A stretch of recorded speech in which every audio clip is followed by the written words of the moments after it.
As I remember, Adam, as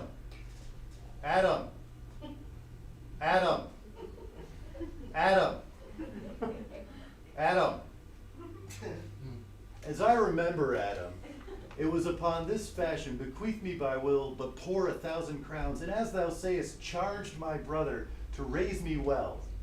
And there begins my sadness. If my brother Jaques he keeps at school, and report speaks goldenly of his profit. For my part, he keeps me rustically at home, or, to speak more properly, stays me here at home unkept. For call you that breeding for a gentleman of my birth, that differs not from the stalling of an ox? His horses are bred better, for besides that they are fair with their feeding, they are taught their manage, and riders dearly hired, while I, his brother, gain nothing under him but growth. For that which the animals on his dunghills are as much bound to him as I. And besides this nothing that he so plentiful gives me, the something that nature gave me, his countenance seems to take from me. Yet he lets me feed with his hinds, bars me the place of a brother, and as much in him lies, minds my gentility with my education. Yet this is it, Adam, that grieves me so. And the spirit of my father, which I know is within me, begins to mutiny at this servitude.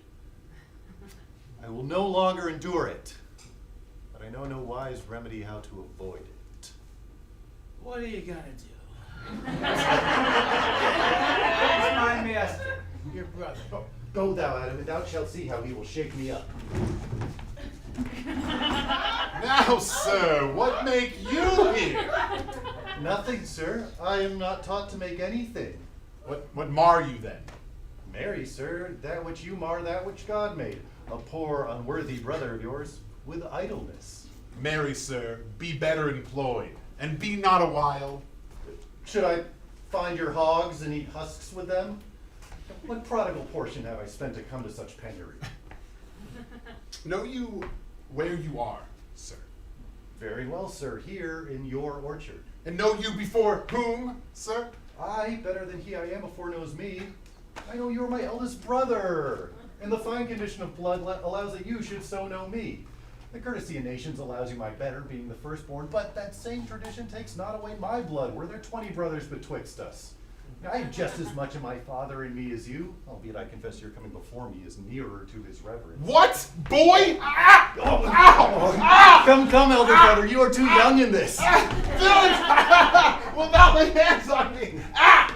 Ah! Oh, I am no villain. I am the youngest son of Sir Rowland of Blois, and he is thrice a villain, who said such a father begot villains. Wert thou not my brother, I would not pull this hand from thy throat till the other had pulled out thy tongue from saying so. You have railed on thyself. Ah! Sweet masters, we have a cord. Your father's remembrance. Do not fight. Let me go, I say! Ah! I will not. You shall hear me. Our father charged you in his will to give me good education, and you have treated me like a peasant, obscuring and hiding from me all gentlemanlike qualities. Either give me exercises that I may become a gentleman, or give me the poor lottery that my father left me by testament, and with that I will go buy my fortune. Ow! Ah! What will thou do? Beg when all is spent? All right, get you in. I will not long be troubled by you. You will have some part of your fortune. Now leave me, I pray you. I will no longer offend thee as becomes me for my good. Get you with him, you old dog. Old dog, that's my reward. I will physic his rankness. Oh, Adam. Is not Charles, the Duke's wrestler, here to speak with me? Yeah, he's here. Call him in.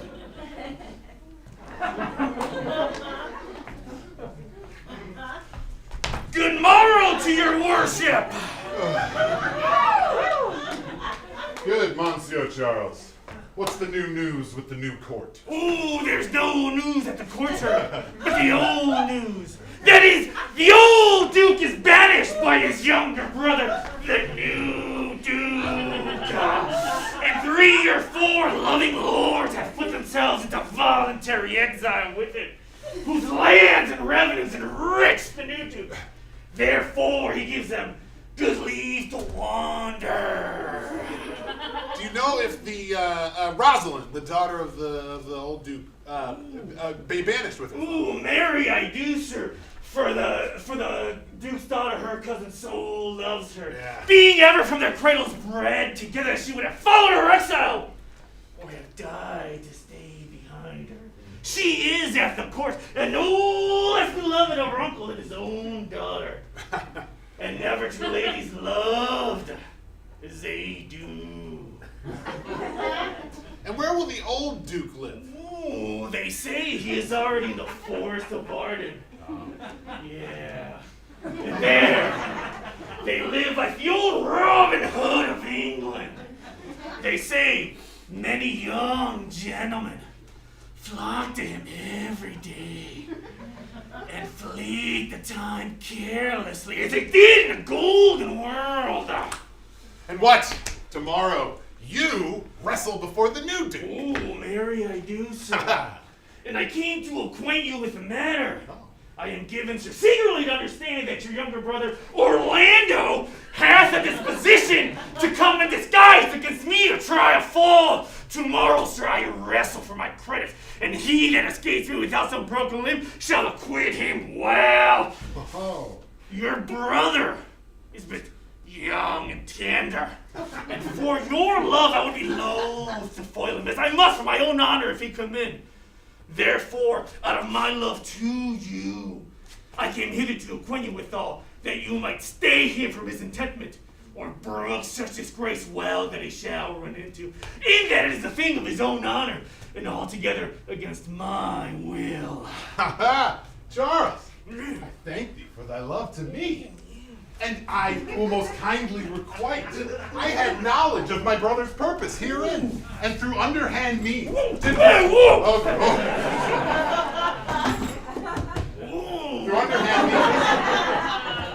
I labored to dissuade him from it, but he is resolute.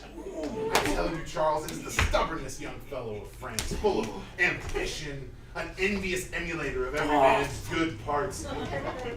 A villainous contriver against me, his natural brother. No! Therefore, use thy discretion.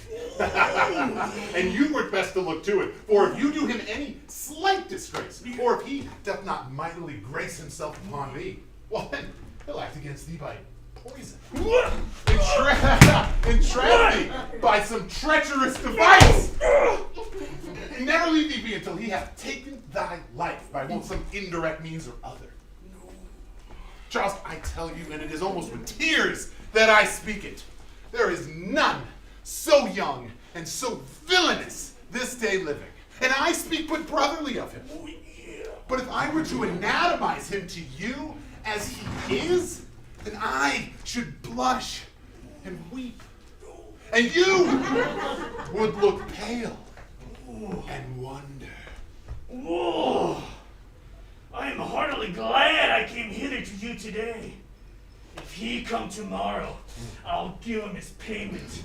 If ever he go alone again, I'll never wrestle for prize more. And so, God keep your worship. Farewell, good Charles. Oh, yeah! Now I will stir the gamester. I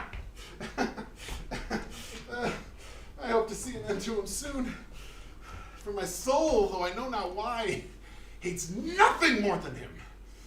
Yet he is gentle, never schooled yet learned, full of noble device, of all things enchantingly beloved.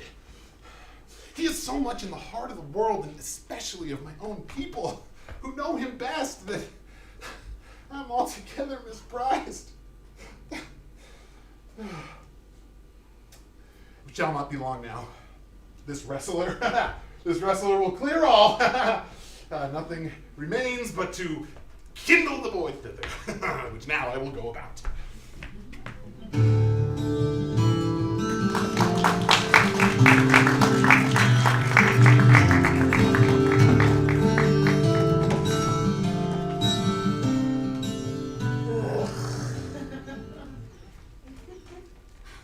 Rosalind, sweet my pray you be merry. I show more mirth than I am mistress of, and would you yet I were merrier? Unless you can teach me to forget a banished father, you must not learn me to remember any extraordinary pleasure. Herein, I see, thou lovest me not with the full weight that I love thee, for if my uncle, thy banished father, banished thy uncle, the Duke my father, so thou hast been still with me, I could have taught my love to take thy father for mine, and so wouldst thou, if the truth of thy love to me were so righteously tempered as mine is to thee. I will forget the condition of my estate then to rejoice in yours. Oh, well, you know my father hath no heir but I, nor none is like to have, and truly, when he dies, thou shalt be his heir. So for what he's rendered from your father perforce, I'll give to thee again in affection by mine honor. I will. And when I break that oath, let me turn monster. So therefore, be merry. Henceforth I will, and devise sport. Let me see, what think you of falling in love? Oh, Mary, I pray thee do, to make sport withal, but love no man in good earnest. Nor was sport neither than within the safety of a pure blush thou mayest in honor come off again. What shall be our sport then? Let us sit and mock the good housewife Fortune from her wheel, that henceforth her gifts may be bestowed more equally. I would we could do so, for her benefits are mightily misplaced, and the bountiful blind woman doth most mistake in her gifts to women. Oh, 'tis true, for those she makes fair, she scarce makes honest, and those she makes honest, she makes very ill-favoredly. Nay, now thou goest from Fortune's office to Nature's.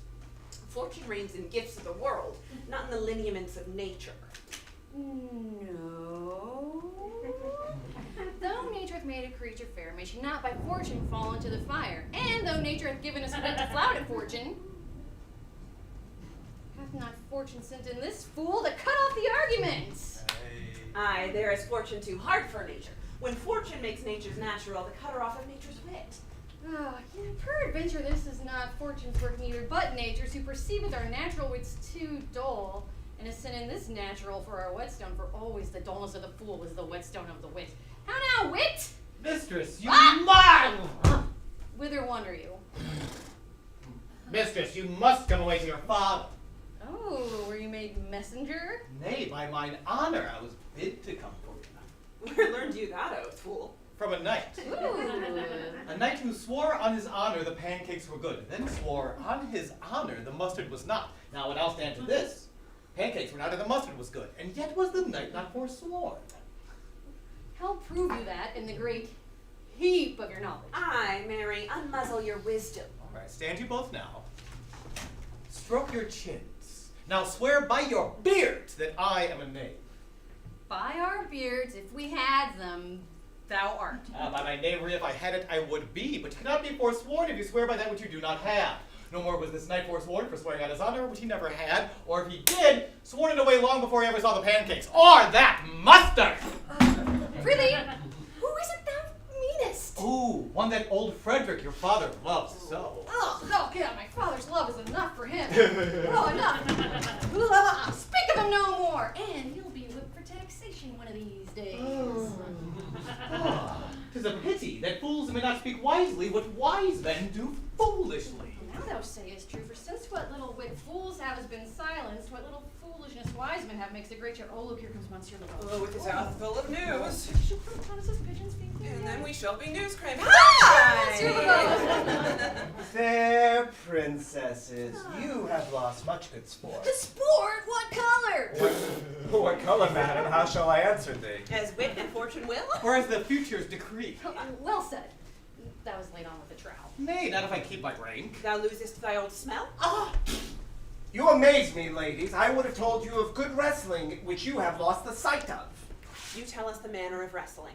I will begin at the beginning, and if it please your ladyships, you may hear the end. For the best is yet to do, for here, where you are, they are coming to perform The it. beginning's dead and buried now.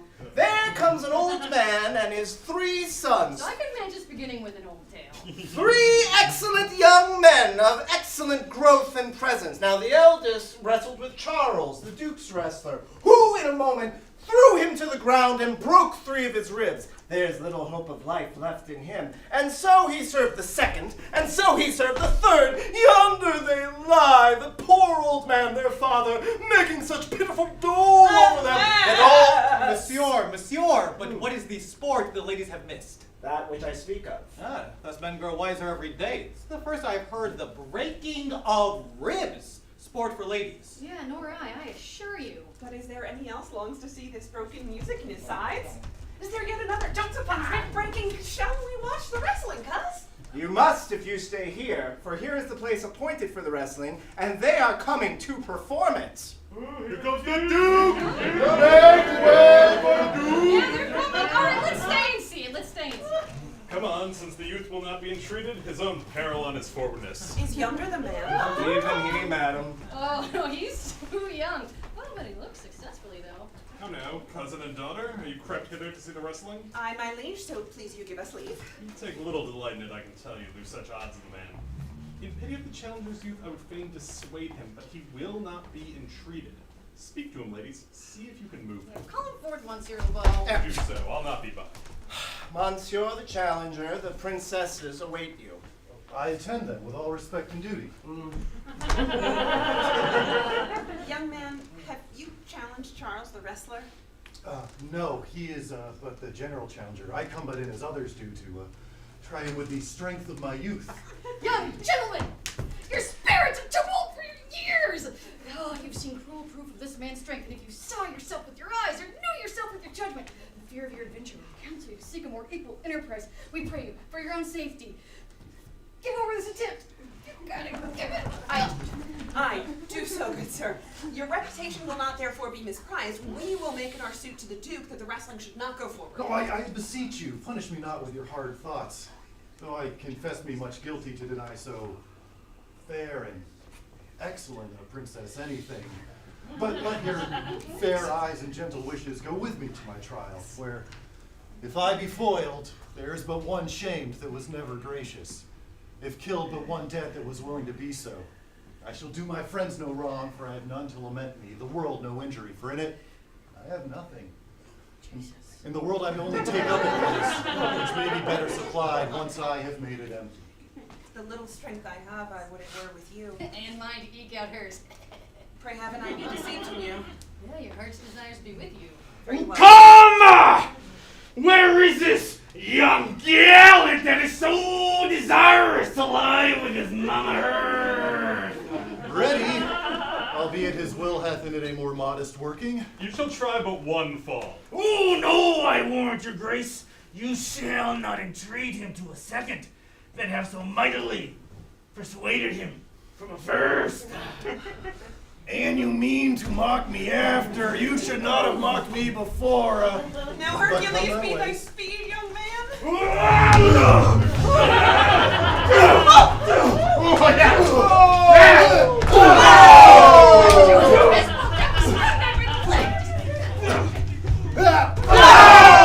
Excellent, young man.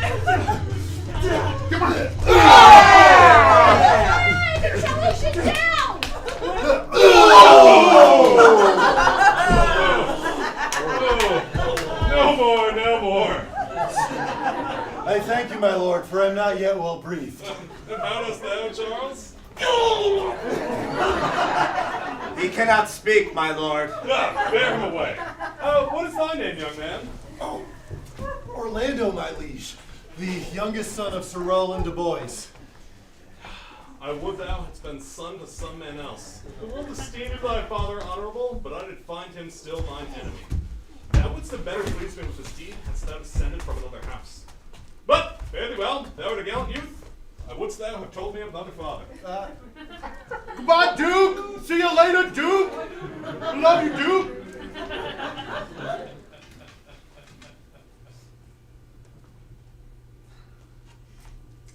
The Duke, my father, loved his father as his soul, and all the world was of my father's mind. Had I before known this young man his son, I should have given tears unto entreaties ere he should thus have ventured. Yeah. Gentle cousin, let's go thank him and encourage him. My father's rough and envious disposition really sticks me at heart. Young gentlemen! Well deserved! And if you do keep your promises in love, but justly, as you've exceeded all promise, your mistress shall be very happy. Gentlemen, wear this for me. One out of suits with fortune who could give more, but that her hand lacks means. Fare you well. Can I not say thank you? Oh, my better parts are thrown down, and that which stands here is but a quintain, a mere lifeless block. He calls us back. My pride fell with my fortunes. Yeah. Ooh, yeah, you wanna go, cuz? I'm with you. Fare you well. With passion hangs these weights upon my tongue. I cannot speak with her, and yet she urged conference. O poor Orlando, thou art overthrown. Good sir, I do in friendship counsel you to leave this place, albeit what you have done deserves high commendation, true applause and love. Yet such is now the Duke's condition that he misconstrues all that you have done. The Duke is humorous. What he is indeed more suits you to conceive than I to speak of. I thank you, sir, and pray you tell me this. Which of the two was the daughter of the Duke that was here at the wrestling? Well, neither was his daughter, if we judge by manners. But the lesser is his daughter. The other is the daughter of the banished Duke, hereto detained by her usurping uncle to keep his daughter company, whose loves are dearer than the natural bond of sisters. But, as of late, the Duke hath taken great displeasure against this gentle niece, born upon no other argument but that the people praise her for her virtues and pity her for her good father's sake. And, on my life, his malice will suddenly break forth against her. Sir, fare you well. Hereafter, in a better life than this, I shall desire more love and knowledge of you. I rest much bound in to you, sir. Fare you well. Thus must I from the smoke into the smother, from a tyrant duke unto a tyrant brother. But oh, heavenly Rosalind.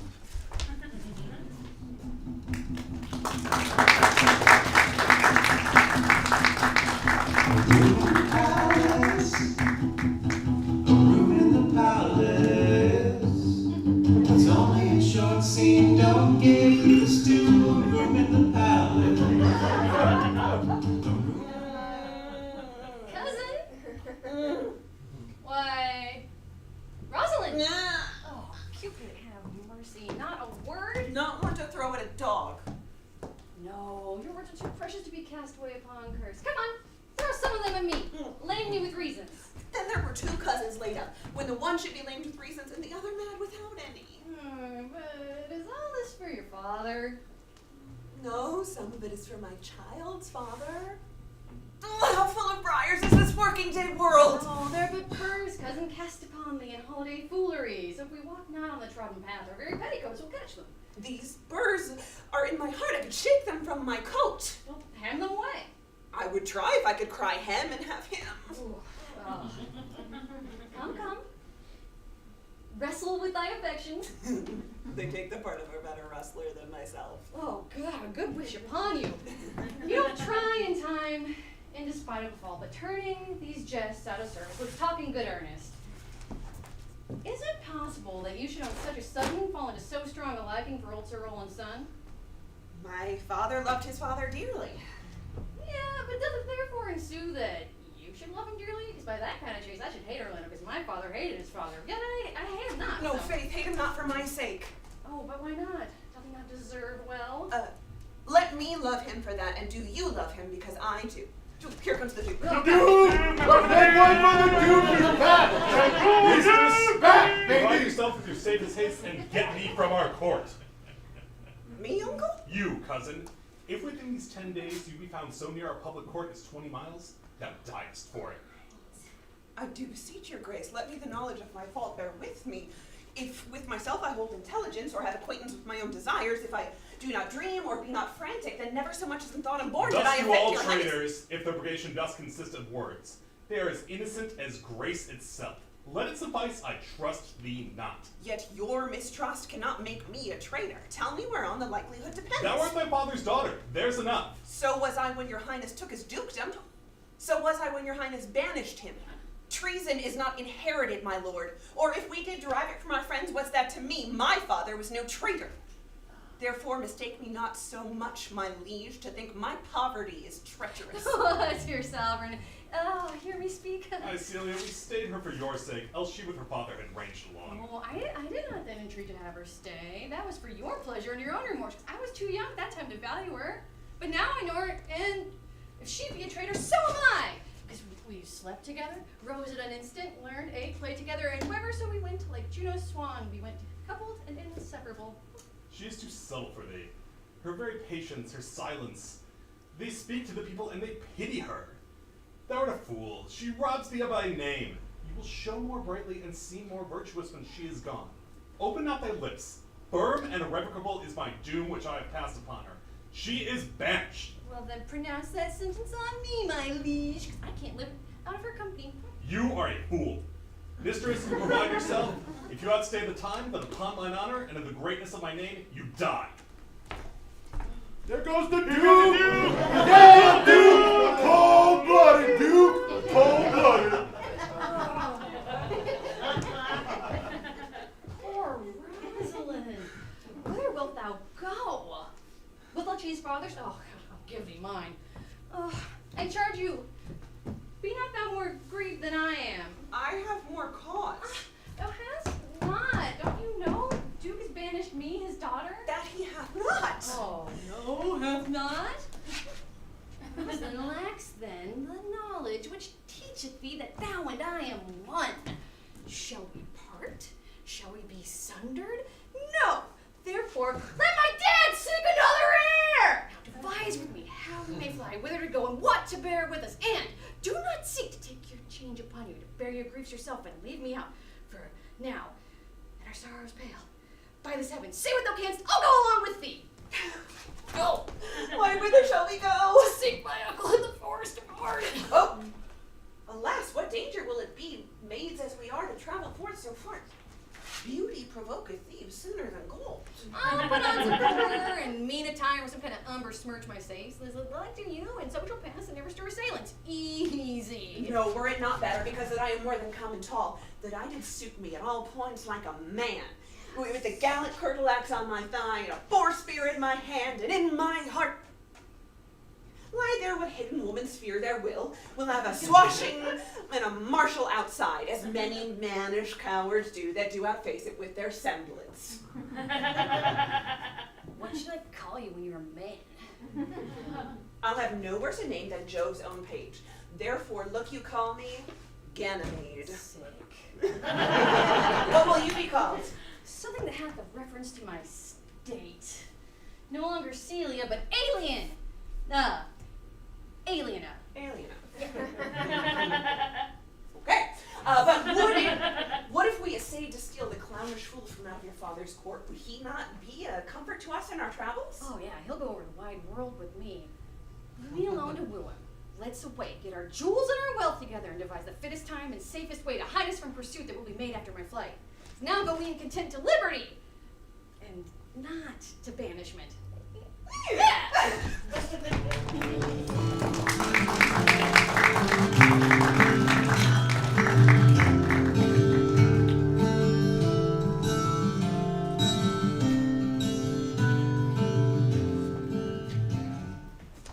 Who's there? Oh, what a world is this, where that which is comely and vehemence he who bears it. Why, what's the matter? Oh, unhappy youth, do not come within these walls, within this roof, for your brother has heard your praises, and he means this night to burn your lodgings, and you within it. Whither, Adam, wouldst thou have me go? It matters not whither, just come not here. What, wouldst thou have me go and beg for my food? Or with a base and boisterous sword enforce a thievish living on the common road? This I must do, or else I know not what to do. No. This I will not do as I can. I would much rather subject myself to the mouths of a diverted blood and bloody brother. But do not do so. I have 500 crowns, the trusty hire I saved under your father, and all this I give to you. Let me be your servant, for while I look old, I am strong and lusty.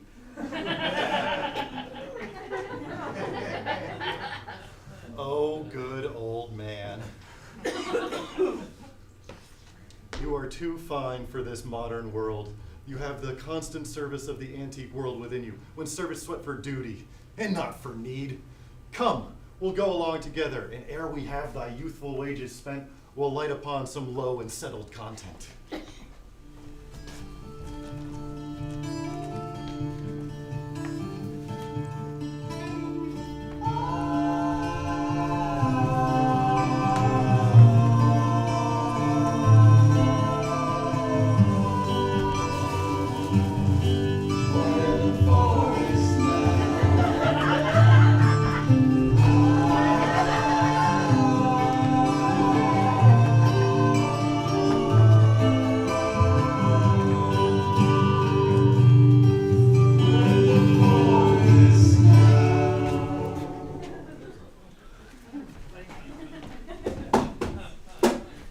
Now, my co-mates and brothers in exile, has not old custom made life more sweet than that of painted pomp?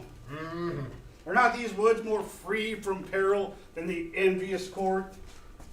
Here we feel but the penalty of Adam, which, as the icy fang and the churlish chiding of winter's wind, even till it bites and blows upon my body, even till I shrink with cold, I smile and say, this is no flattery. These are counselors that feelingly persuade me what I am. Sweet are the uses of adversity, which, like the toad, ugly and venomous, wears yet a precious jewel in its head.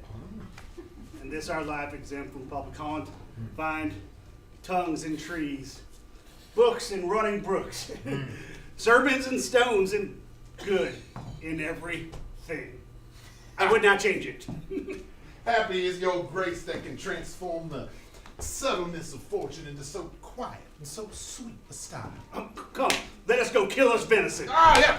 And yet it irks me that the poor dappled fools, being native burghers of this desert city, should, in their own confines with forked heads, have their rounded haunches gored. Indeed, my lord. Thus says the melancholy Jaques. And he swears that you do more usurp here than doth your brother that hath banished you. Ha! I followed him today.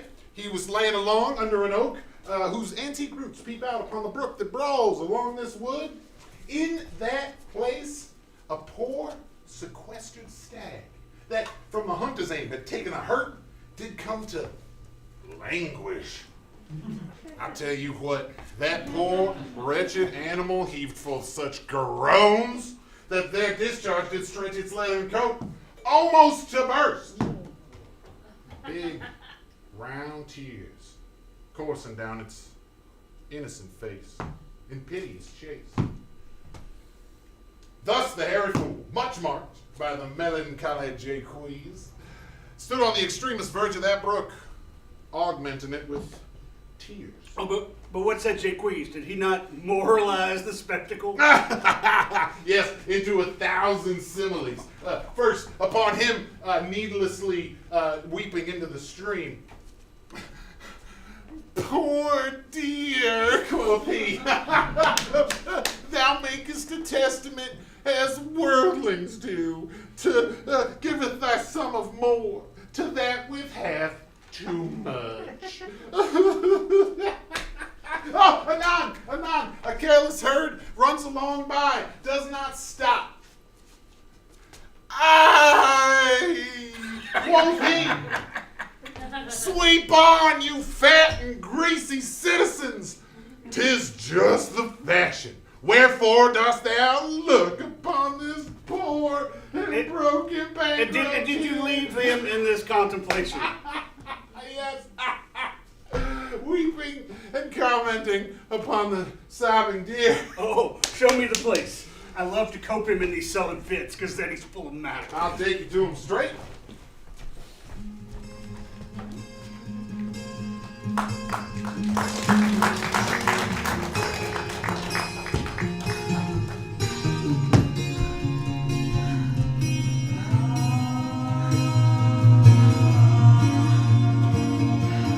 Different part of the forest, still the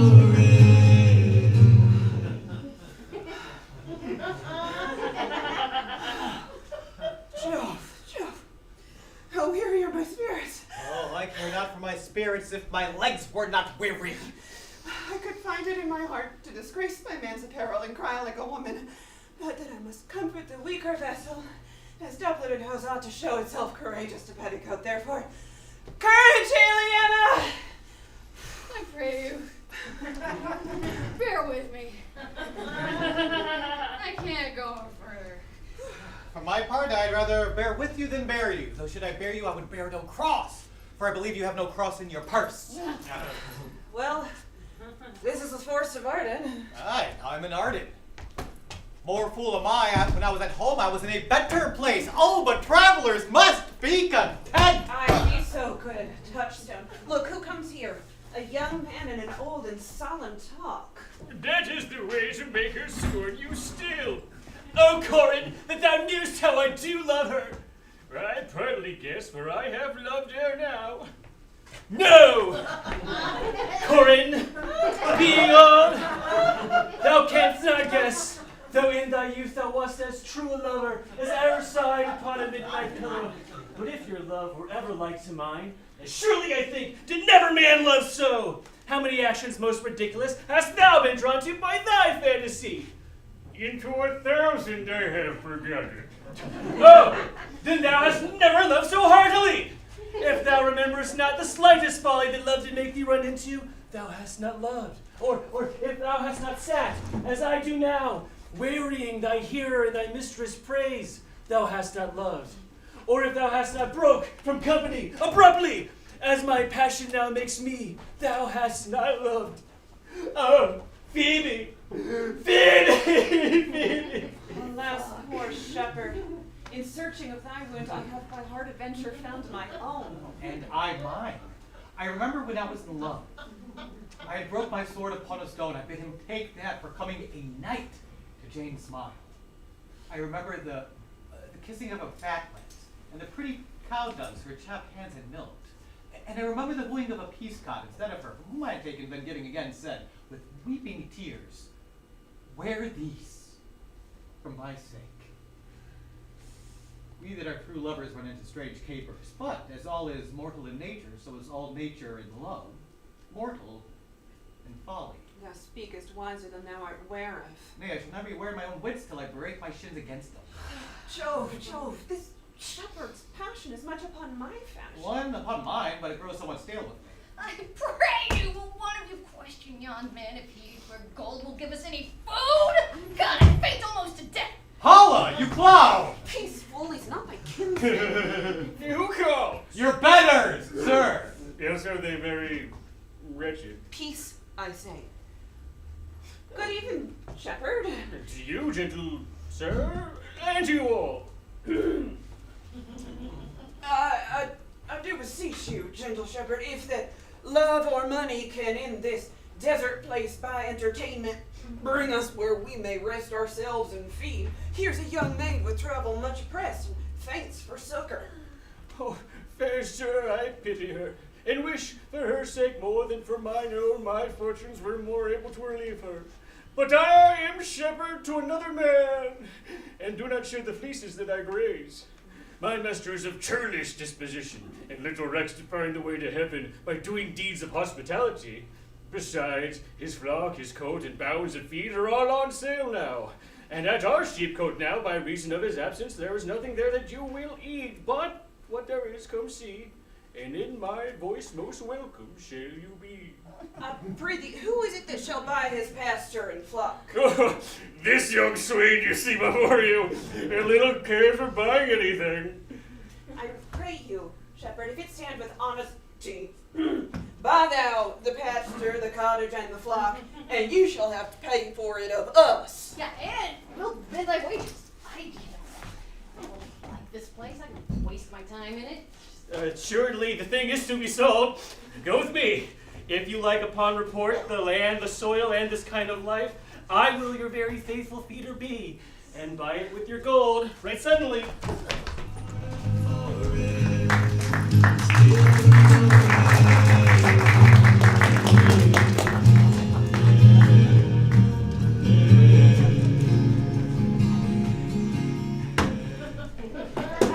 I think he'd be transformed into a beast, because I can find him nowhere like a man. My lord, he was even now gone hence. Mary, he was here, listening to a song. If he compact the jars grow musical, he'll shortly have discord in the spheres. Go, seek him, tell him I would speak with him. He saves me my labor by appearing himself. Why, how now, Jaques? What a laugh is this that your poor friends must woo your company? What? You look merrily. A fool. A fool. I met a fool in the forest. A motley fool, a miserable world. As I do live by food, I met a fool that laid him down and basked him in the sun and railed on Lady Fortune in good terms, in good set terms, and yet a motley fool. Good moral fool, quoth I. No, sir, quoth he, call me not fool till heaven hath sent me fortune. And then he drew a dial from his poke, and looking on it with lackluster eyes, says very wisely, it is 10 o'clock. Thus we may see, quoth he, how the world wags. Just about an hour ago since it was 9, and after 1 hour more it will be 11. And so from hour to hour we ripe, and then from hour to hour we rot and rot. And thereby hangs a tale. When I did hear the motley fool thus marl on time, my lungs began to grow like chanticleer. The fool should be thus deep contemplative. And I did laugh sans intermission an hour by his dial. A noble fool, a worthy fool, motley's the only way. What fool is A this? worthy fool, one that had been a courtier, and says that if ladies be but young and fair, they have the gifts to know it. And in his brain, which is as dry as the remainder biscuit after a voyage, he hath strange places crammed with observation, the which he bends in mangled forms. Oh, that I were a fool. I am ambitious for a motley fool. Thou shalt have one. It is my only suit, provided that you read your better judgments of all opinion that grows rank in them, that I am wise. I must have liberty with all, as large a charter as the wind, to blow on whom I please. For so fools have. And they that are most galled by my folly, they most must laugh, and why, sir, must they so? The why is his way late, his way to parish church. He that a fool doth very wisely hit, doth very foolishly, although he smart not to seem senseless of the bob. If not, the wise man's folly is anatomized, even by the squandering glances of the fool. Invest me in my motley. Give me leave to speak my mind. I will through and through cleanse the foul body of the infected world, if they will patiently receive my medicine. Fight on thee. I can tell what thou would do. What? What? For a counter would I do but good. Most mischievous sin in chiding sin. For thyself hast been a libertine, as sensual as the brutal sting itself. And all the embossed sores and headed evils that thou with license of free foot hast caught, without disgorging to the general world. Why? Who cries out on pride? Back in there and tax any pride. What woman in the city do I name? When I say that the city woman. Oh, The city woman bears the cost of princes on unworthy shoulders. it's so true. Who can come in and say that I mean her, when such a one as she is her neighbor?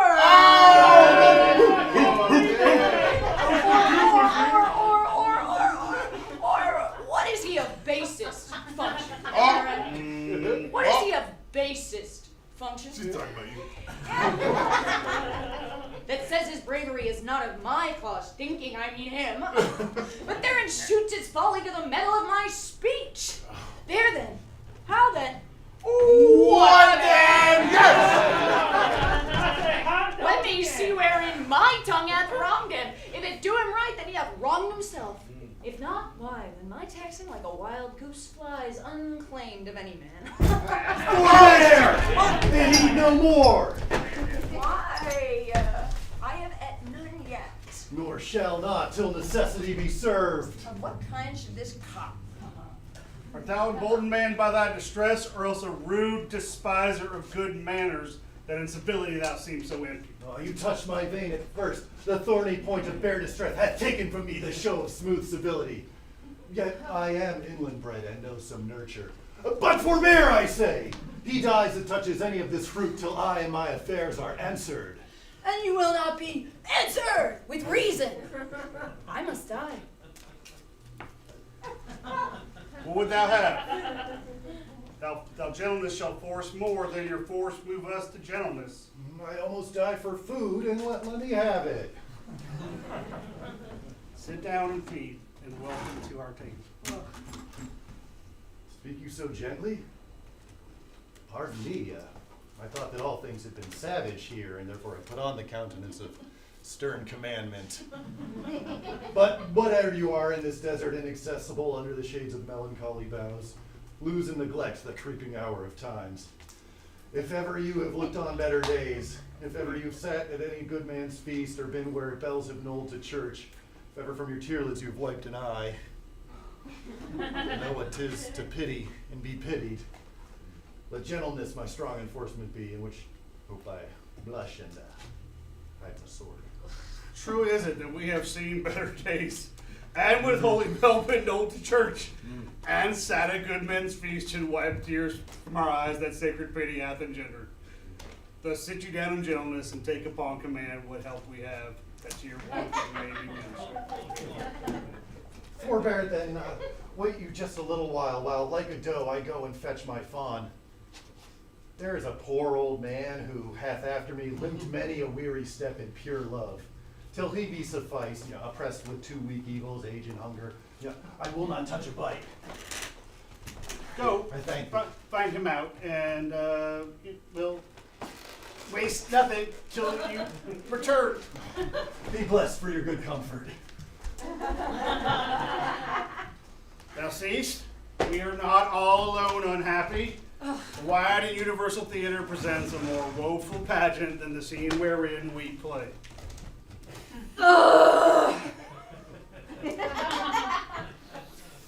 All the world's a stage. Okay? And all the men and women merely players. They have their exits and their entrances, and one man in his time plays many parts, his acts being 7 ages. At first, the infant, mewling and puking in his nurse's arms. And then, the whining schoolboy, with a satchel and shining morning face, creeping like snail, unwilling to school. And then, the lover, shining like furnace with a woeful ballad made to his mistress's eyebrow. Then a soldier, full of strange oaths, and bearded like the pard, jealous in honor sudden, and quick in quarrel, seeking to bubble reputation, even in the cannon's mouth. And then the justice, in fair round belly with good cape on line, with eyes severe, and beard of formal cut, full of wise saws and modern instances. And so he plays his part. The 6th age shifts into the lean and slippered pantaloon, with spectacles on nose and pouch on side, his youthful hose well saved, a world too wide for his shrunk shank, and his big, manly voice, turning again towards childish treble, pipes and whistles in his sound. Last scene of all, that ends this strange, eventful history, is second childishness and mere oblivion. Sans teeth, sans eyes, sans taste, sans everything. Ugh.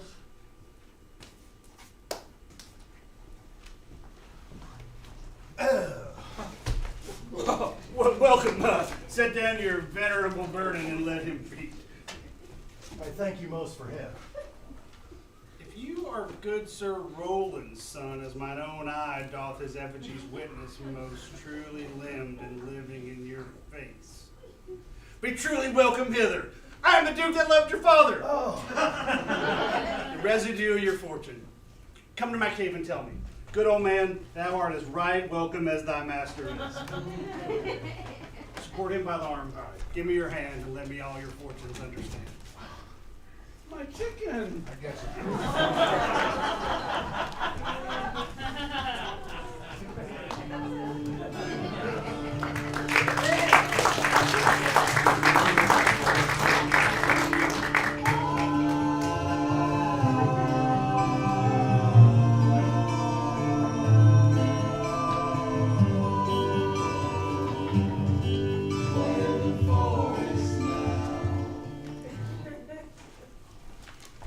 Hang there my verse in witness of my love, and thou, thrice crowned queen of the night, survey with thy chaste eye from thy pale sphere above.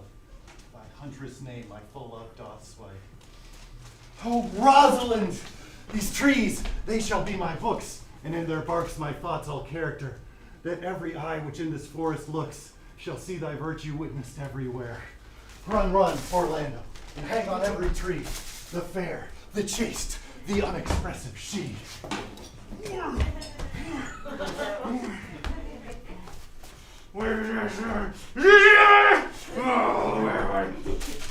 Oh, I wish I could read.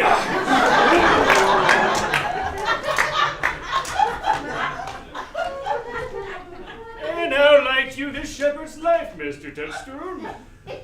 Truly, shepherd. In respect of itself, it is a good life, but in respect that it is a shepherd's life, it is not. In respect that it is private, I like it well, but in respect that it is solitary, it is a very vile life. Now, in respect that it is in the fields, it pleaseth me well, but in respect that it is not in the court, it is tedious. Now, that is a spare life, look you. It fits my humor as well. But in that there is no plenty in it, it goes much against my stomach. Hast thou any philosophy in thee, shepherd? No more, but that I know the more one sickens, the worse at ease he is. That he that hath want money, means and content, is without three good friends. That the property of rain is to wet and fire to burn. That good pasture makes for fat sheep. Oh, that a great cause of the night is the lack of the sun. And that he that hath learned not a wit by nature or art may complain of good breeding, or else comes of a very dull kindred. Or it is more.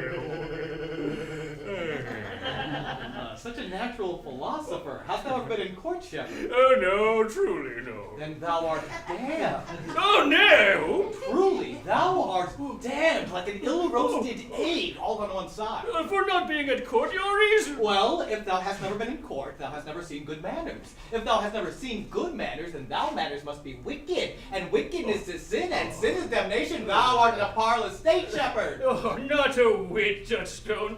Those that are good manners at the court are as ridiculous in the country as the behavior of the country is most mockable at the court. Why, you told me you salute not at the court, but that you kiss hands.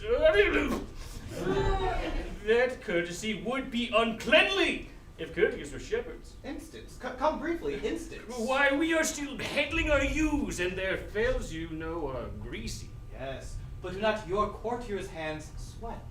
And is not the grease of mutton as wholesome as the sweat of man? Shallow instance. Come now. Besides, our hands are hard. Sooner your lips may touch. Shallow again. Come, a more sounder instance. And we are often tarred over with the surgery of our sheep. And would you have us kiss tar? The courtier's hands are perfumed with civet. Most shallow man, thou worm's meat in respect of good flesh. Now, learn from the wise and perpend. Civet is of a baser birth than tar. Civet is of the very uncleanly flux of a cat. Come now, bend thee instance. You have too courtly a wit for me. I'll rest. Wilt thou rest? Damn, shepherd! God make incision in thee. God help thee, shallow man. Thou art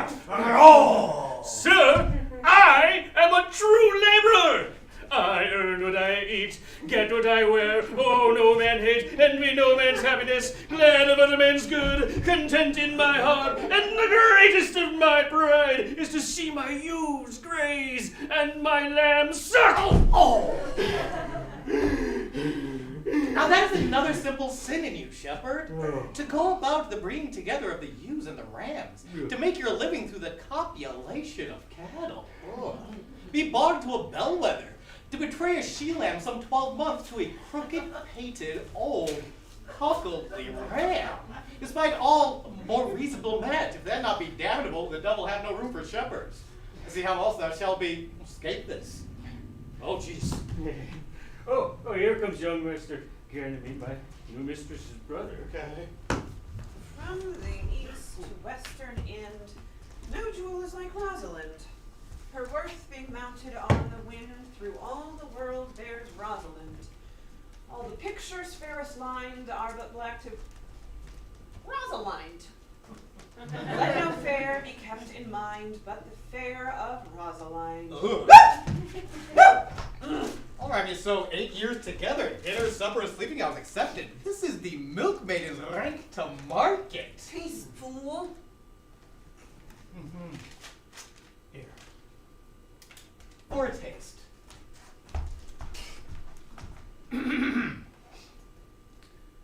If a heart do like a hind, let him seek out Rosalind. Winter garments must be lined, so must slender Rosalind. They that sheep reap and bind, then to cart with Rosalind. Sweetest nut has sourest rind, such a nut is Rosalind. To take heart's break, then they find. Do face. Peace, fool. Fine. I found them on a tree. Well, truly the tree yields bad fruit. Well, I'll grab it with thee, and then I'll grab it with the meddler. And then it will be the earliest fruit of the country, for you'll be rotten ere you be half right, and that's the right virtue of a meddler. So they may say. But whether true or not, let the forest decide.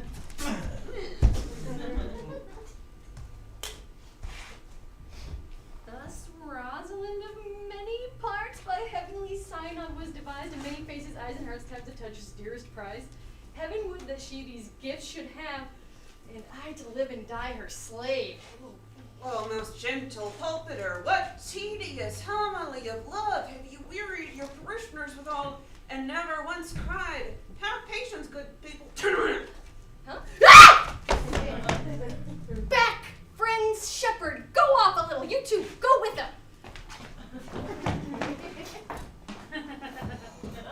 Didst thou hear these verses? Aye, and more as well, for some of them had in them more feet than the verses would bear.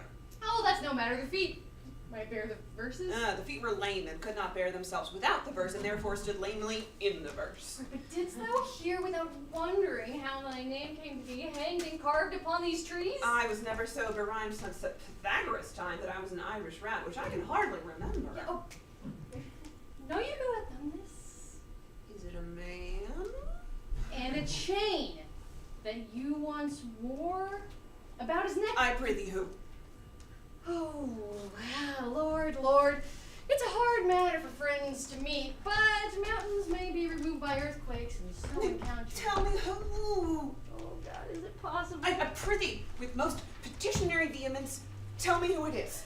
Oh, wonderful, wonderful, wonderful, and most wonderful, wonderful, and wonderful yet again. And then after that, that's all. I would thou couldst stammer, that thou mightst pour this concealed man out of thy mouth, as wine comes from a narrow-mouthed bottle, either too much at once or none at all. I prithee, uncork thy mouth, that I may drink thy tidings. Oh, so you may put a man in your belly. What manner of man? Is he of God's making? Is his head worth a hat, or his chin worth a beard? No, he hath but a little beard. Well, God will send more if the man will be thankful, but stay me the knowledge of the growth of his beard, if thou deny me not the knowledge of his chin. Okay, it's Orlando, who tripped up the wrestler's heels and your heart, both in an instant. Speak sad brow and true maid. Okay, cuz it's it. Orlando? Orlando. Orlando! Oh, alas, what shall I do with my doublet and hose? How looked he when thou sawest him? Where stays he? Where remains he? Well, what makes him here? Oh, did he ask for me? Oh, answer me in one word. Alright, you're gonna have to borrow me Gargantua's mouth first, because that's a word too big for any mouth this age of size. You know, to say aye or no to these particulars is like more than to answer in a catechism. But doth he know that I'm in the forest and in man's apparel? Oh, looks he as freshly as he did the day he wrestled. Gosh, you know, it's just as easy to count Adamede as it is to resolve the propositions of a lover. But take a taste of my finding him and relish my great observance. I found him under a tree like a dropped acorn. Ugh, it may well be called Jove's tree when it drops forth such fruit. Give me audience, good madam. There he lay, stretched along like a wounded knight. Oh, though it be a pity to see such a sight, it well becomes the ground. Cry, haul into thy tongue. It curvets unseasonably. He was furnished like a hunter. Ominous!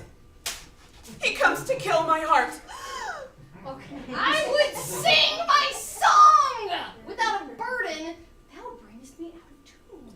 Dost thou not know I am a woman when I think I must Rosalind speak? said a tough name to rhyme. Oh, I think I got here. Tis he, sleep by and note him. I thank you for your company, but good faith, I as lief have been myself alone. And so had I, but for fashion's sake, I thank you too for your society. God be with you. Let's meet as little as we can. Oh, and with you, I do desire we may be better strangers. I pray you, mar no more trees with writing love songs in their barks. I pray you, mar no more of my verses with reading them ill-favoredly. Rosalind is your love's name? Yes, just. I do not like her name. There was no thought of pleasing you when she was christened. What stature is she of? Just as high as my heart. Gross. You are full of pretty answers. Have you not been acquainted with goldsmiths' wives and conned them out of rings? Not so, but I answer you right painted cloth, from whence you have studied your questions. You have a nimble wit. I think 'twas made of Atalanta's heels. Will you sit down with me? And we too will rail against our mistress, the world, and all our misery. No, I will not chide any breather in the world but myself, against whom I know most fault. The worst fault you have is to be in love. Oh, well, 'tis a fault I would not trade for your best virtue. By my troth, I was seeking for a fool when I found you. Oh, fool, he is drowned in the brook. Look but in and you shall see him. Oh, there shall I see mine own figure. Which I take to be either a fool or a cipher. I'll tarry no longer with you. Farewell, good Signor Love. Well, I am glad of your departure. Au revoir, good Monsieur Melanie's gone. I shall speak to him like a saucy knave, and in that habit play the lackey with him. Do you hear, Forrester? Very well, what would you? Prithee, what is't o'clock? You should ask what time of day it is. There's no clock in the forest. Else there were no true lover in the forest, or sighing every hour and groaning every minute would detect a lazy foot of time as well as any clock. Well, then why not the swift foot of time? Had that not been as proper? Nay, time travels in diverse paces with diverse persons. Where dwell you, pretty youth?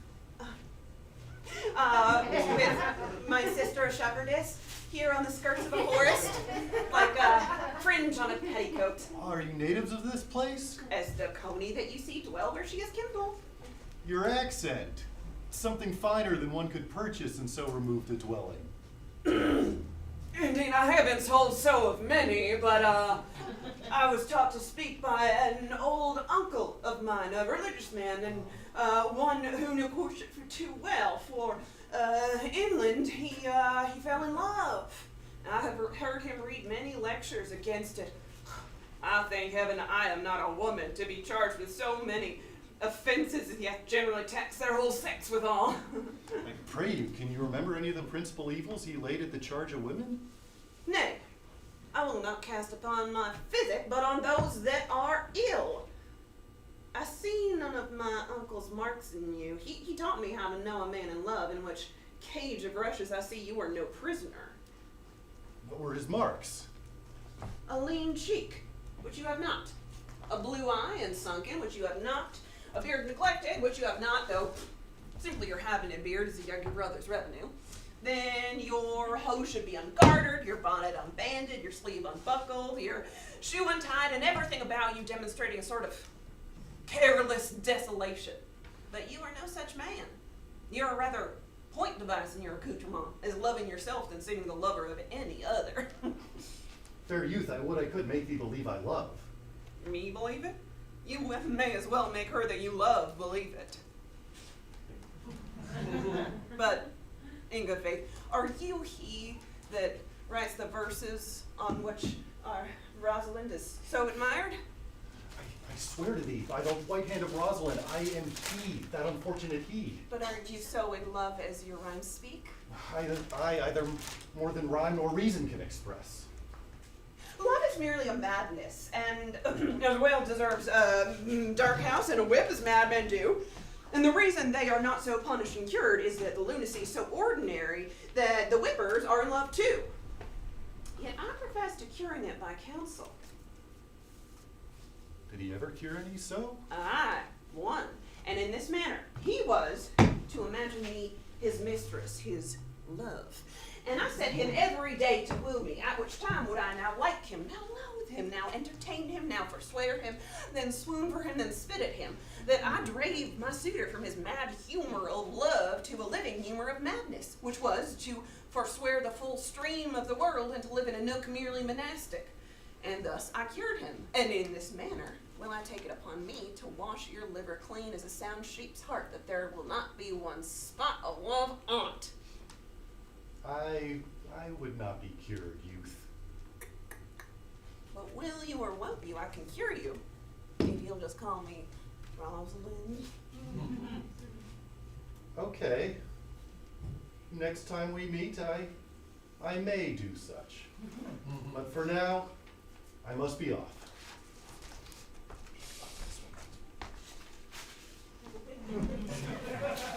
Oh, that's a brave man. Someone, no. Look who we have here. Mistress and master, you have oft inquired after the shepherd that complained of love, who you saw sitting by me on the turf, praising the proud, disdainful shepherdess that was his mistress? Yeah. What about him? Well, if you will see a pageant truly played between the pale complexion of true love and the red glow of scorn and proud disdain, go hence a little, and I shall show you, if you will like it. Oh, God damn it. The sight of lovers feedeth those in love. I'll prove a busy actor in their play. Leave me alone! Leave me alone! Sweet Phebe, do not scorn me, do not, Phebe. Say that you love me not, but say not so in bitterness. The common executioner, whose heart the accustomed sight of death makes hard, feels not the axe upon the humble neck, but first begs pardon. Will you sterner be than he that dies and lives by bloody drops? I would not be thy executioner. I fly thee, for I would not injure thee. Thou tellest me there is murder in mine eyes. 'Tis pretty sure and very probable that eyes, the frailest, softest things, who shut their coward gates on enemies, shall be called tyrants, butchers, murderers. Now I do frown on thee with all my heart. And if eyes can wound, now let them kill thee. How now? Counterfeit this wound. Why now fall down? Or if thou canst not, oh, for shame, lie not and say mine eyes are murderers. Show me the wound my eye hath made in thee. Scratch thee, but with a pin, and there remains some scar of it. Lean upon a rush, and the cicatrice incapable of pressure thy palm some moment keeps. But now mine eyes, which I have darted at thee, hurt thee not, nor am I sure there is no force in eyes that can do hurt.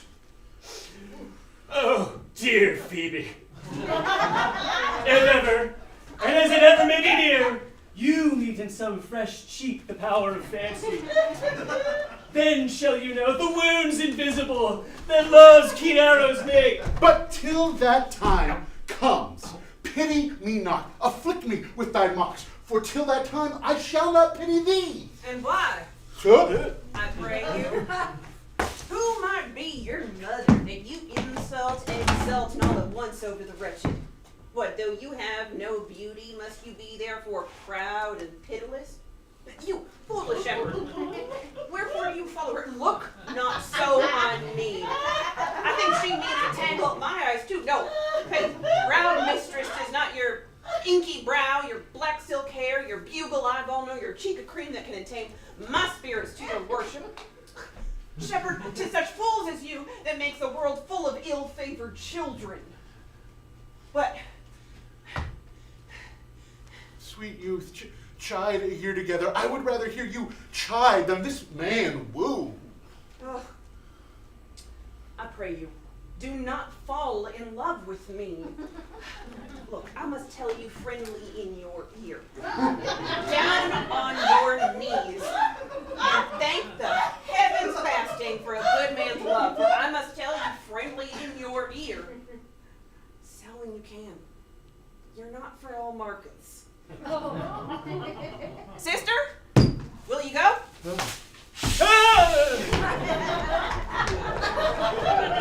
I prithee, do not fall in love with me. Shepherd, ply her hard. Dead shepherd, now I find thyself, my whoever loved that loved not at first sight. Sweet Phebe.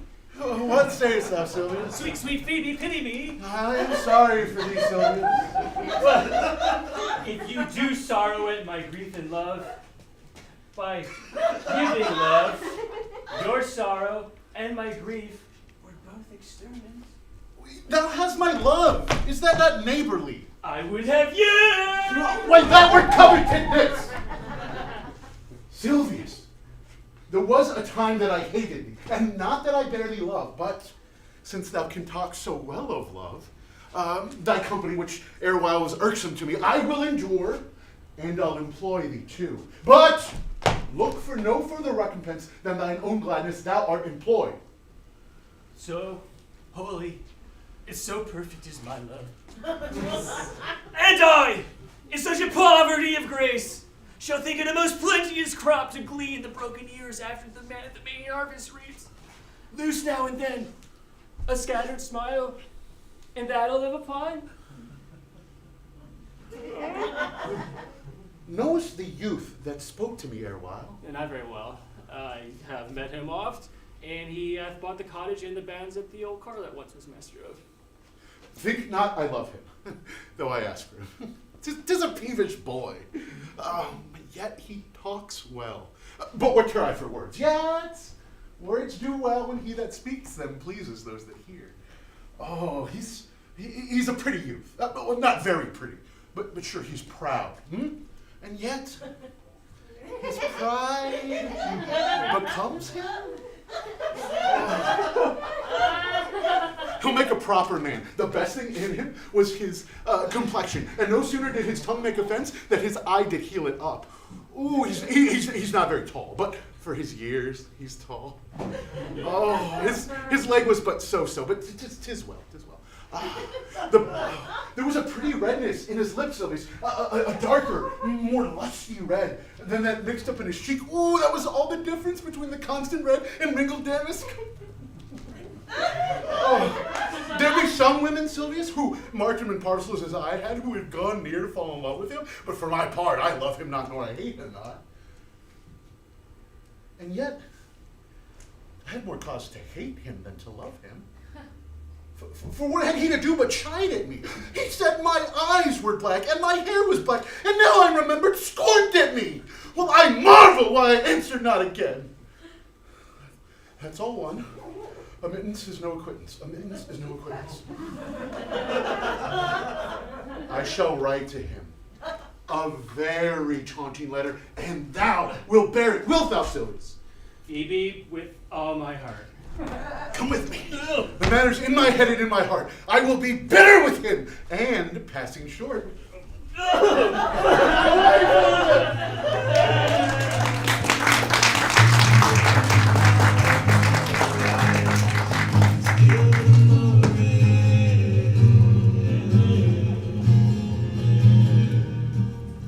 I prithee, pretty youth, let me be better acquainted with thee.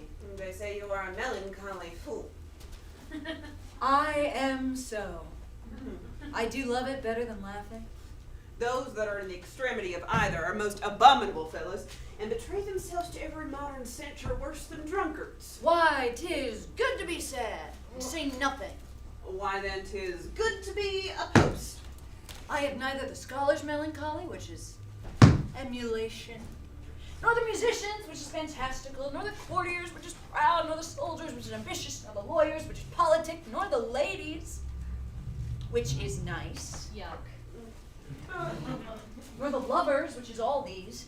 But it is a melancholy of mine own, compounded of many simples, extracted from many objects, and indeed the sundry's contemplation of my travels, in which my often rumination wraps me in a most humorous sadness.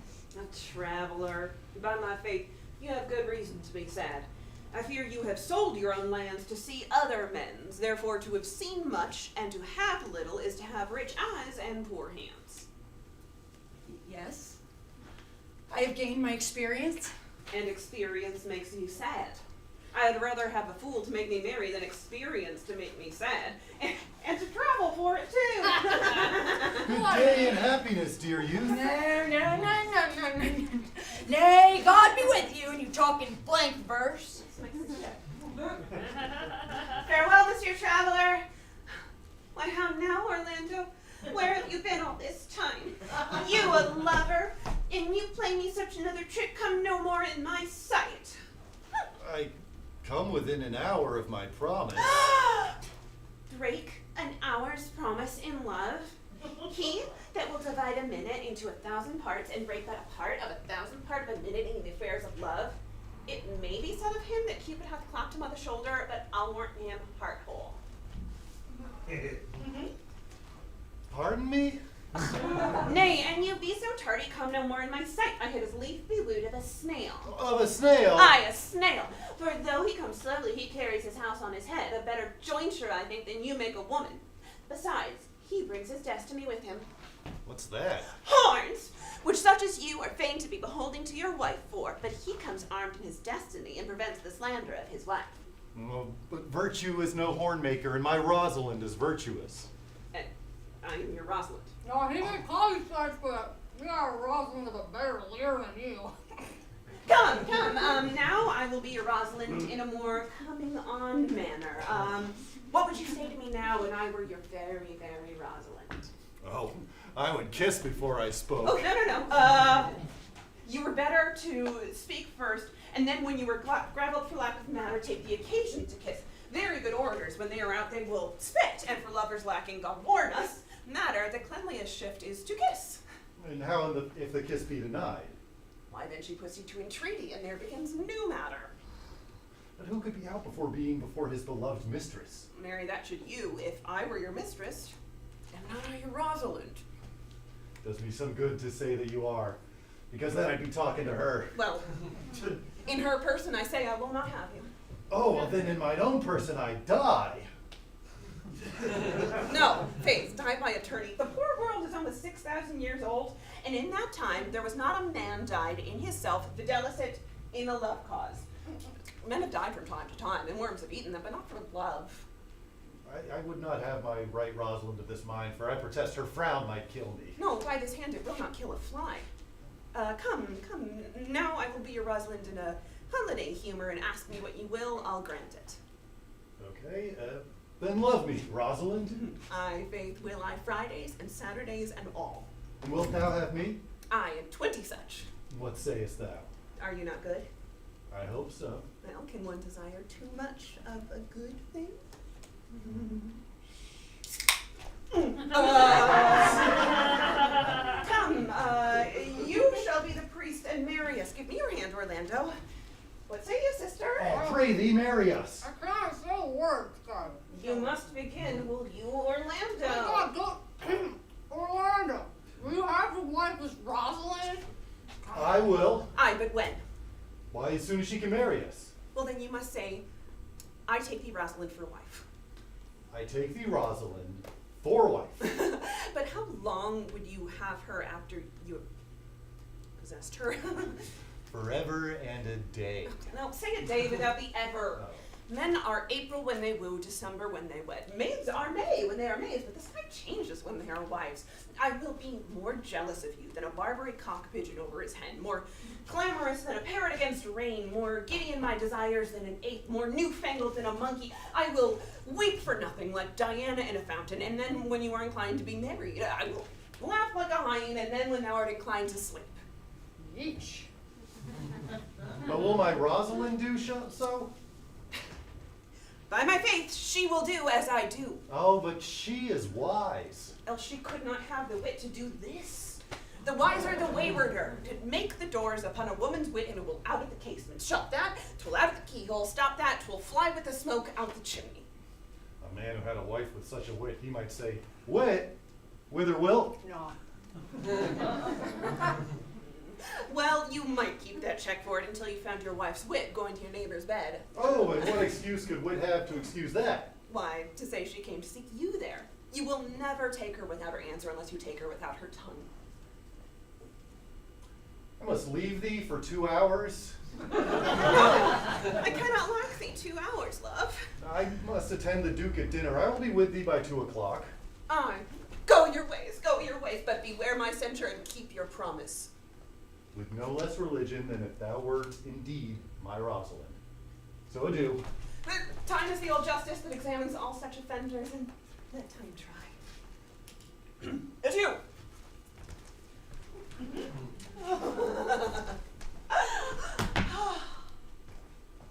You have simply misused our sex in your love parade.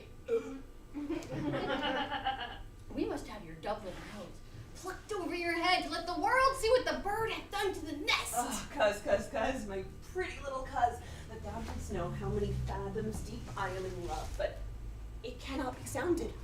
My affection hath an unknown bottom like the Bay of Portugal. Or rather, bottomless, in that as much affection as you pour in runs out. Nay, that same wicked bastard of Venus that was begot of thought, conceived of spleen, and born of madness, that blind, rascally boy that abuses everyone's eyes because his own are on, let him be the justice of how deep I am in love. Ugh, I cannot be out of the sight of Orlando. I'll go find a shadow inside till he come. Now, I warn you, with pure love and troubled brain, he hath taken his bow and arrow and gone off to find sleep. Oh, well, who's back? My errand is to you, fair youth. My gentle Phebe bid me give you this. I know not the contents, but as I guess by the stern brow and waspish action which she did use as she was writing it, it bears an angry tenor. Pardon me, I am but as a guiltless messenger. Patience herself would startle at this letter and play the swaggerer. Bear this, bear all. She says I am not fair, that I lack manners, that I am proud and she could not love me were man as rare as Phoenix. Odds my life, her love is not the hare that I do hunt. Why righteous me showed so to me, well, shepherd, well, this is a letter of your own device. Nay, I protest, I know not the contents. Phebe did write it? Come, you were a fool and turned in the extremity of love. I saw her hand. She has a leathern hand, a freestone-colored hand. I verily did think that her old gloves were on, but 'twas her hand. She has a wife's hands, but that's no matter. I say she never did invent this. This is a man's invention and his hand. Sure it is hers. Well, it is a boisterous and a cruel style, a style for challengers. Mark how the tyrant writes. Why thy godhead laid apart, warst thou with a woman's heart? Did you ever see such railing? Calling it Israeli? Whilst the eye of man did woo me, that could do no vengeance to me, meaning me a beast.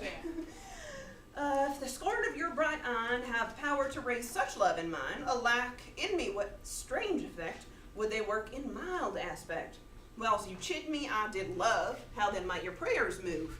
He that brings this love to thee, little knows this love in me, and by him seal up thy mind, whether that thy youth and kind will a faithful offer take of me and all that I can make, or else by him my love deny, and then I'll study how to die.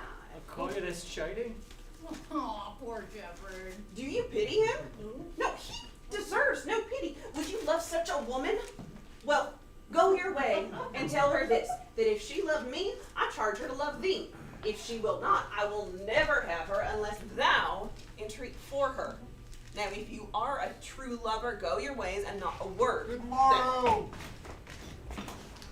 Good morrow, Somebody else come. fair ones.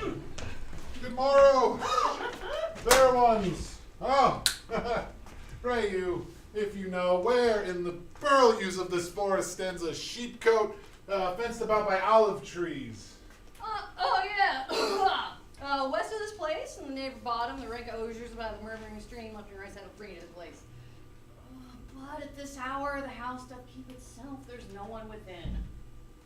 That an eye may profit by a tongue, I should know you by description. Such garments, such years. The boy is fair, of female favor. Bestows himself like a ripe sister. And the woman, low and browner than her brother. Are you not the owners of the house that I did inquire for? Well, it's no boast being asked to say we are. So, yes. Orlando, commend him to you both. And to the youth that he doth call Rosalind, he sends this bloody napkin. Are you he? I am. What must we understand by this? 'Tis some of my shame, for you to know the man that I am, and the how, and the why, and the where that this handkerchief was stained.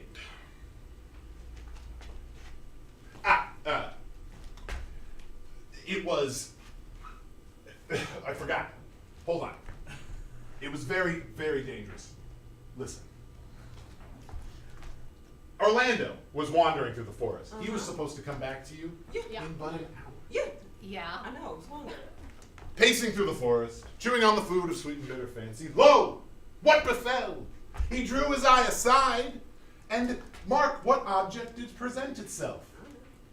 A man under an oak lay, haggard, o'ergrown with hair.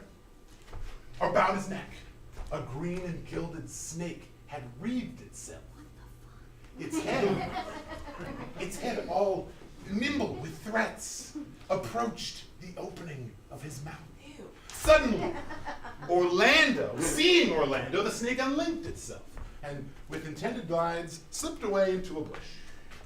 Under which bush's shade, a lioness, Oh, for God's sake. udders all drawn dry, lay crouched, head on ground, cat-like watch, that the man might stir. For it is the royal disposition of that animal not to strike on anything that doth seem as dead. This scene, Orlando did approach the man, and found it was his brother, his elder brother. Oh, yeah, he did speak of this brother, and he rendered him the most unnatural creature that walked amongst men. That he might say, for I know he was unnatural. But to Orlando, did he leave him there, food to the sucked and hungry beast? Twice did he turn his back, and purpose so. But kindness being ever nobler than revenge, and his nature being stronger than the just occasion, made him give battle to the lioness, which quickly fell before him. Hurtling from miserable slumber, I awaked. Are you his brother? Was you he rescued? Was you who did so oft contrive to kill him? 'Tis I. But 'tis not I. I do not shame to tell you who I was, since my conversion so sweetly tastes, being the man that I am. But for the bloody napkin. Yeah, come on. By and by, 'tis the first and last betwixt us both. Tears our recountenance did most kindly bathe. But as to how I found myself in this desert place, brief. Oh, no. He led us to the gentle Duke, who by now was already known to me as I had previously disguised myself as an oafish lord for reasons far too complex to explain. He then instantly led us to his cave. There, stripped my brother, brief. Oh, Upon stripping, I saw that his arm had a piece of its flesh torn away by the lioness. Brief. I recovered his wounds, bound him up, and being so strong at heart, he sent me hither to tell this story, that you might forgive his broken promise. Oh, and to deliver this bloody napkin, stained in his blood, to the youth shepherd that he doth call in sport Rosalind. Oh God, my cousin Ganymede. Oh, sweet. Many will swoon at the sight of blood. Oh, there's more in it. Help! Okay. Okay. Oh, Ganymede. You look, he recovers. I would I were at home. We'll lead you thither. I pray you, take a gentleman by the arm. Be merry. You a man. You lack a man's heart. I must confess I do. Sirrah, a body would well think that this was counterfeited. Prithee, tell your brother how well I counterfeited to swoon. This was not counterfeit. Okay. This was too much of a testimony in your complexion. It was counterfeit. For sure. Well, then take a man's heart and counterfeit be a man. That I do. But I should have been a woman by right. Oh God! Don't you look so pale? Oh, I am. You look so pale. We should just go. Let's go home. Oh, will you come with us? I will. That I must bear answer back to my brother that you do forgive him, Rosalind. Yeah, I'll devise something. Sister, will you go? Commend my counterfeiting to him.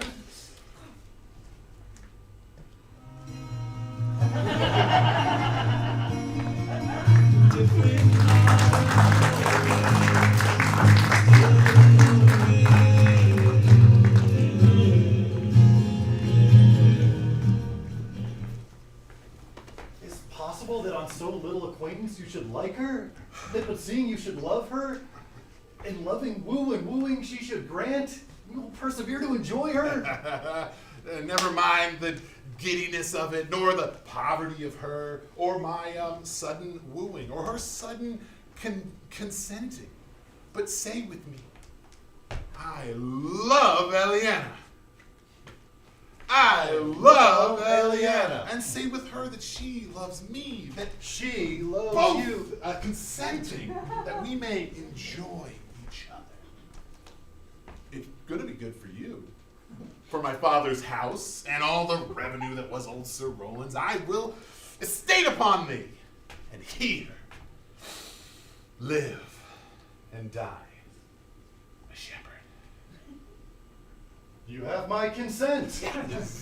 You shall be married tomorrow. I will bid the Duke to the nuptial and all his contented followers. Go you and prepare Eliana. Oh, look, here comes my Rosalind. God save me, brother. And you, fair sister. Oh, Orlando, how it grieves me to see thee wear thy heart in a scarf. This is my arm. I thought thy heart had been wounded with the claws of a lion. Oh, wounded it is, but the eyes of a lady. Did your brother tell you how I counterfeited to swoon? Aye, and stranger wonders than that. Oh, I know where you are. Nay, 'tis true. Your brother and my sister no sooner met, but they looked, no sooner looked, but they loved, no sooner loved, but they sighed, no sooner sighed, but they asked the reason of each other, no sooner knew the reason than they sought the remedy, and in these degrees have they built a pair of stairs to marriage, which they will climb incontinent, or else be incontinent before marriage. For I tell you, they are in the very wrath of love, and clubs cannot part them. They will together. Yeah, they shall be married tomorrow, and I will bid the Duke attend the wedding. But oh, how bitter it is to look into happiness through another man's eyes. Yeah, for tomorrow, I'll be at the height of heart heaviness and seeing my brother having what he wishes for. Tomorrow I cannot serve your turn for Rosalind? Oh, I can no longer live by thinking. Believe then, if you will, that I can do strange things. I have, since 3-year-old, conversed with a magician. One most profound in his arts, but not damnable. And if you love Rosalind so near the heart as your gesture speaks, tomorrow, when your brother marries Eliana, so shall you marry her. I know into what straits of fortune she is driven, and it is not impossible to me, if it appear not inconvenient to you, to set her before your eyes tomorrow, human as she is and without any danger. Speakest thou in sober meanings? Well, by my life I do, which I tender dearly, though I say I am a magician. So put you in your best array, bid your friends, you shall be married tomorrow, if you will, and to Rosalind. Youth! Here comes a Youth! Youth! You have done me much ungentleness to show the letter I writ to you. What care I if I had? It is my study to seem despiteful and ungentle to you. You are there followed by a faithful shepherd. Look upon him, love him, he worships you. Good shepherd, tell this youth what it is to love. It is to be all made of sighs and tears. And so am I for Phoebe. And so am I for Ganymede. So am I for Rosalind. And so am I for no woman. It is to all made of faith and service. And so am I for Phoebe. And so am I for Ganymede. And so am I for Rosalind. And so am I for no woman. You! It is to be all made of fantasy, all made of passion, all made of wishes, all duty, adoration, and observance, all humbleness, all patience and impatience, all purity, all trial, all observance. And so am I for Phoebe. And so am I for Ganymede. And so am I for Rosalind. And so am I for no woman. If that be so, then why blame you me to love you? If that be so, why blame you me to love you? If that be so, why blame you me to love you? Who do you speak to? Why blame you me to love you? To her that is not here. Oh, Phoebe! Ganymede! Rosalind! I pray you no more of this. 'Tis like the howling of Irish wolves at the moon. I will help you if I can, and I would love you if I could. Tomorrow meet me all together. I will marry you if ever I marry woman, and I'll be married tomorrow. I will satisfy you if I've ever satisfied man, and you will be married tomorrow. I shall content you if what pleases you contents you, and you will be married tomorrow. Now, as you love Rosalind meet, as you love Phoebe meet, and as I love no woman, I'll meet. From hence I go. I've left you commands. Oh, I'll not fail if I live. Nor I. Nor I.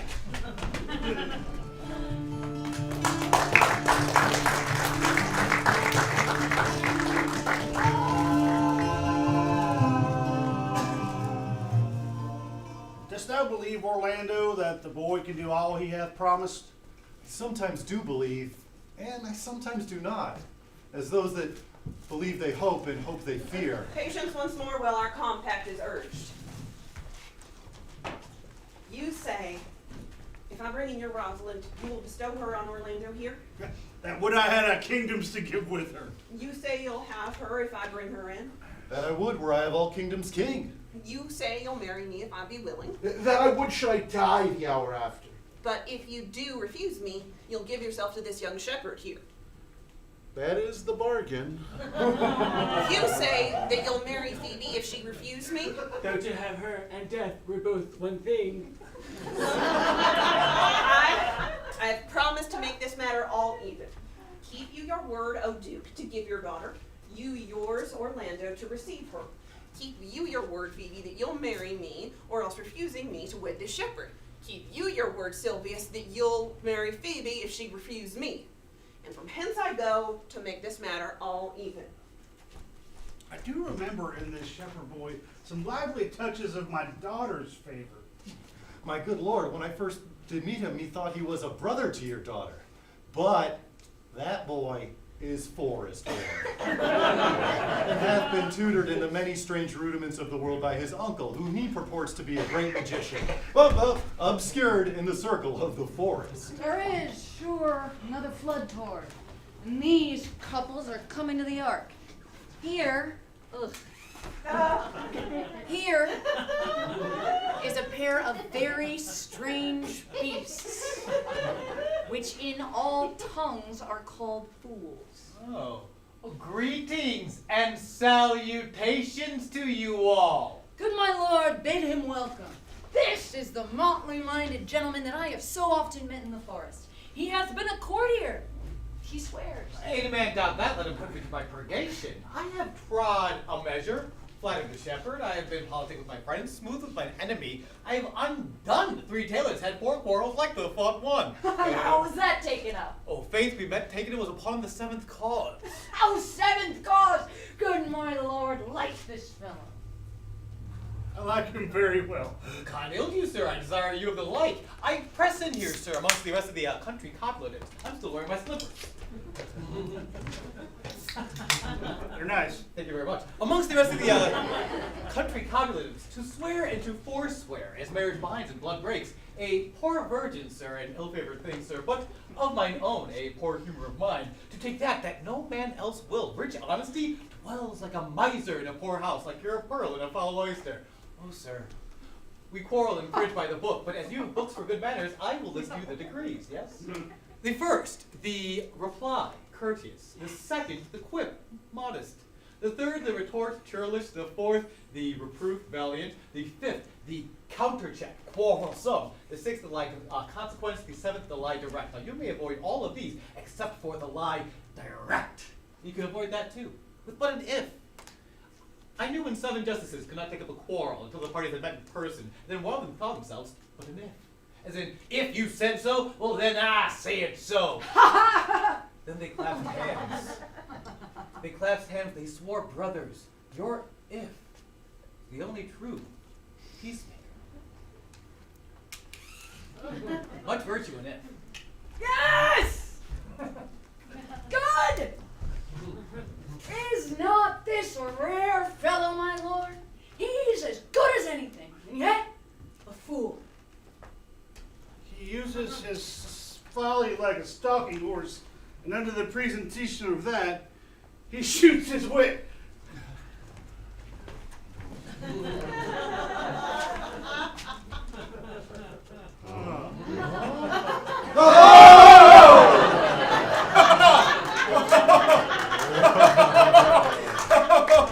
To you I give myself, for I am yours.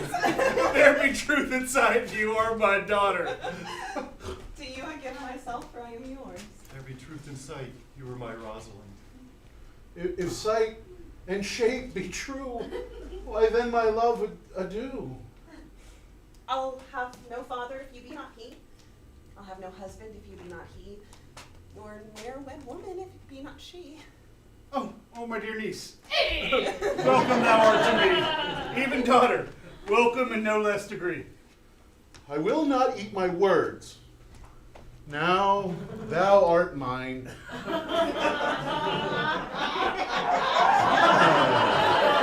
Thy faith, my fancy, to thee doth combine.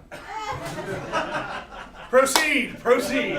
We will begin these rites, as we do trust they will end in true delights. And so, 'tis I must make conclusion of all strange things were done and said. By the power invested in these hands as the greatest wrestler in the land.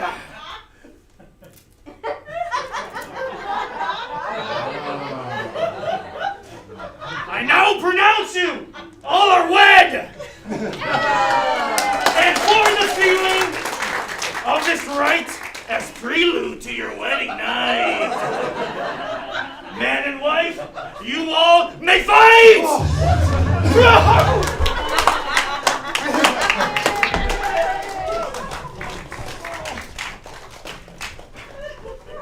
Stop doing that! It is not the fashion to see the lady the epilogue, but it is no more unhandsome than to see the lord the prologue. If it be true that a good wine needs no bush, then 'tis true that a good play needs no epilogue. Yet to good wine they do use good bushes, and a good play proves the better by help of a good epilogue. What a case am I in, then, that am neither a good epilogue nor cannot insinuate with you on behalf of a good play? I'm not furnished like a beggar anymore, therefore to beg will not become me. My way is to conjure you. And I'll start with the ladies. I charge thee, ladies, for the love you bear to men, to like as much as the play as please you. And I charge you, O men, for the love you bear to ladies, by your simpering, I see none of you hates them, that between you and the ladies the play may please. If I were a woman, I would kiss as many of you as had beards that pleased me, complexions that liked me, and breaths that I defied not. And I am sure as many as have good faces, or good beards, or sweet breaths will, for my kind offer, when I make curtsy, bid me farewell.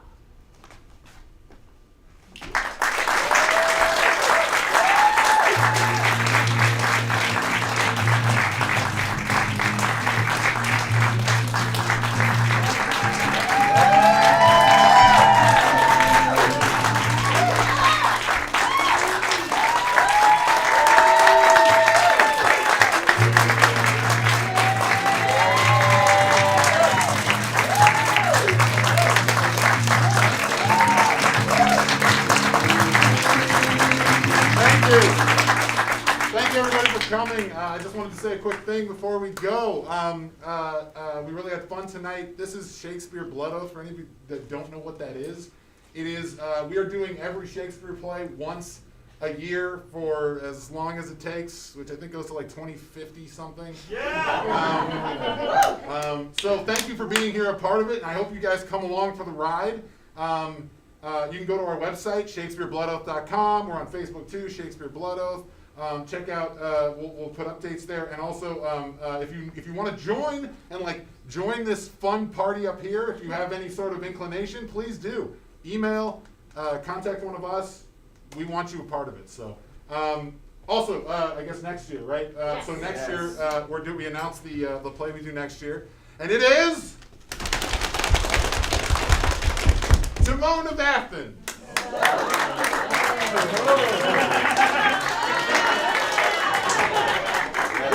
We hadn't heard of it before this either. So. But we're going to make it really fun, I promise. We're going to do this is what we are. The whole point is to make these fun and just totally watchable and